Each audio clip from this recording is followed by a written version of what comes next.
Happy Thursday, you guys. I am back with another video, Plant Earth Mama. I felt compelled to make a video talking about the best is yet to come. The best in your life is yet to come. What has passed is not greater than what is to become.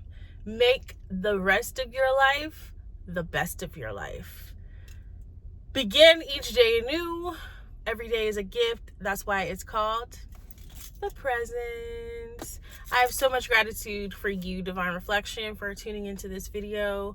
I want to kind of share a little bit about my story, my background, as well as maybe provide some motivation before I get into this new phase of my life. My plans today: drive Uber for a bit.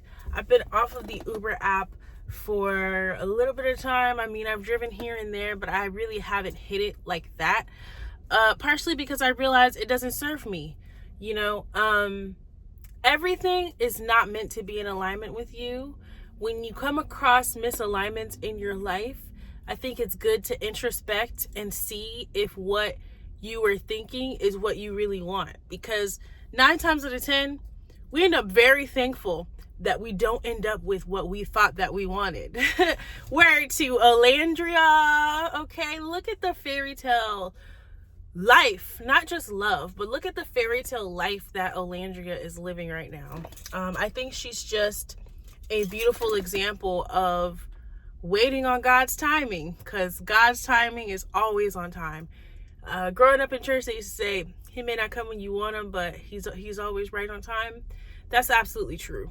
God source creator, most intelligent, omniscient essence, spirit, vibe, energy that exists. So you have no choice but to trust in the divine. At least if you want to live a fulfilling, uplifting, prosperous, abundant, joyful life. And the things that are joyful, happy, abundant, prosperous are the things that you want to think about. You want to think about what you want to bring about. So residing in the past, residing in a space that you don't want to exist, residing even in a good moment in the past, it was in the past. You can make the past your present if you let go of certain attachments. So sometimes we attach ourselves to certain people, places, and things, and people, places, and things will often change. And that is okay. Oftentimes it's for the better. I think about my own life. There's just been so many moments where I look back and I'm like, I'm thankful that happened. I think I've shared this once before with you guys on my page, but it was probably like eons ago. One of the very first moments for me as like a young adult, emerging adult, that this took place for me is when I was in high school. So when I was in high school, I was always like a learner. I always liked learning. I actually did like school. I liked getting to know different information and concepts and things like that. But for some reason, when I got into high school, it changed. There was a number of reasons as to why. I won't go into it.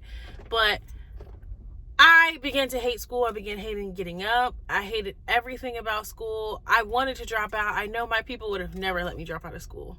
But I was going to flunk or something. I just did not feel the same energy and vibe that I had felt in school for a long time. Long story short, that misalignment led to redirection. They always say rejection is protection. That's truly true. And rejection comes in many forms. Rejection can be in your own energy. Rejection can be in your own way of like, this isn't working for me. Sometimes we're stubborn and we bump our heads just because something has been working for us for so long. We're like, that's all that there is for us. But I'm here to tell you that cannot be further from the truth. Anything that you can think, everything that you can think is possible in this world, outside of this world. And we only see a fragment of our reality. The human senses cannot even sense everything. Dogs can sense more than humans in certain concepts. Certain animals can sense certain things before we can as well. So sometimes we think because of our level of consciousness or adeptness that we're the most of all species. You got to step out of ego, okay? Your ego is what is telling you that the best of your years are in the past. Your ego is what's telling you, like, surely you must be going on the right path. But if your gut, your heart, your core is telling you something else, it behooves you to listen to it. You know why? Because eventually you're going to be led in that direction anyway. Eventually you're going to say enough is enough. Why didn't I do this sooner? Or you're going to be forced into the situation that you don't want. If you're new here, I will say this. I grew up in a very religious background. I'm not religious anymore. I would say I'm more metaphysical. Absolutely. But my favorite Bible story is always going to be the story of Jonah, because in the story of Jonah, God tells Jonah, go to the people of Nineveh, tell them this word. Jonah's like, I don't want to go tell these people this. They're not going to listen. In so many words. I should go back and read it. The story of Jonah is not that long. I probably will read it today. But anyways, it's been a long time since I read it. But he basically told God, I don't want to go do this thing. And God is like, okay. He gets swallowed up by a big fish. It's debated if it's a whale, a big fish, whatever. He gets swallowed up by a big fish. He sits in the belly of this fish. Again, this is metaphysical as well. We can get deep into the dives of this at a different moment. In fact, maybe I'll make a separate video about it. Since it is my favorite Bible story, maybe I should do it justice and just make a video about it. Anyways, he says he doesn't want to go. God says, okay, so he goes into the belly of the fish. He gets released from the belly of the fish when he finally decides that he cannot escape his reality. He cannot escape his destiny. He cannot escape what is for him. And he goes and he follows God's commands, right?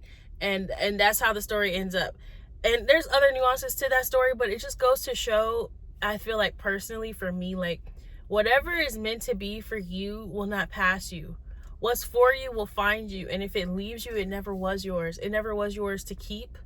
And I also learned of a new concept where it says that you can get victory by defeat if you learn the lesson. So sometimes you may not want to let go of something because you think, oh, the best of my time was X, Y, and Z because of A, B, and C.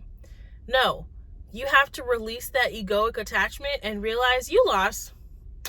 Plain and simple, you lost that battle. You lost it. It's okay. You don't win every fight that you fight, but the important thing is that you fought, and the important thing is that you learn from it, and the important thing is you're still standing. You're living here to tell the story. You were not defeated. You may have been broken, you may have been knocked down, but you are due for a comeback. But you can't come back if you're stuck in the past. You will freeze your reality just ruminating and going back to this time. Think about the future. Think about the life that you want to create. Think about all the opportunities that are available to you when you release the attachment to certain people, places, and things. That's really the message of the day. I mean, it's very, very simple. It's a simple concept, but just because it's simple doesn't mean it's easy. Just because it's simple does not mean that it's easy. It's not always an easy concept to grasp. Again, we are confined in human vessels. We do tend to skew towards our ego. And that needs some cleansing. That needs some repair. That needs some adjustment. And I'm here to tell you that. And also remember that when I'm speaking to you, I'm speaking to myself, okay? I cannot come out with these messages.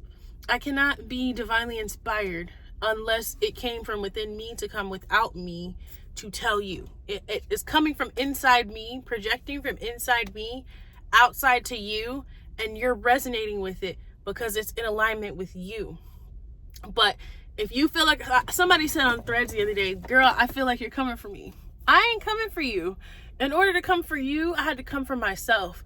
I had to sit down, I had to meditate, I had to do the inner work to realize what wasn't working, what is working, how can I adjust, how can I move forward. I guess the bigger question is, how do you move on from the past? Reconcile and accept it for what it is. Accept the lesson, accept the defeat, and accept that you are not done. Accept that there is more in store for you. Accept that God source creator, the divine source within you, wants what's best for you and is always aligning circumstances to work for you in that favor. And when you can fully align with that with inner conviction, you've won, my dear. You've won. You've won. Just patiently wait. Wait. God's timing is always on time, but do the work now so that it works in. You put the, what did Miguel say? You put the work in until it works out. He ate when he said that. Anyways, this has been another beautiful divine video. I'm definitely not editing this. This is going up just as is. I know the people that resonate with this will resonate with it. Follow me, Plant Earth Mama, YouTube. I'm gonna start posting on Instagram. I don't be posting on Instagram like that. Threads, and of course YouTube. I'll see you guys probably in a YouTube Shorts video soon. And as always, I love you guys. I hope you have the most amazing, beautiful, abundant, prosperous day and life.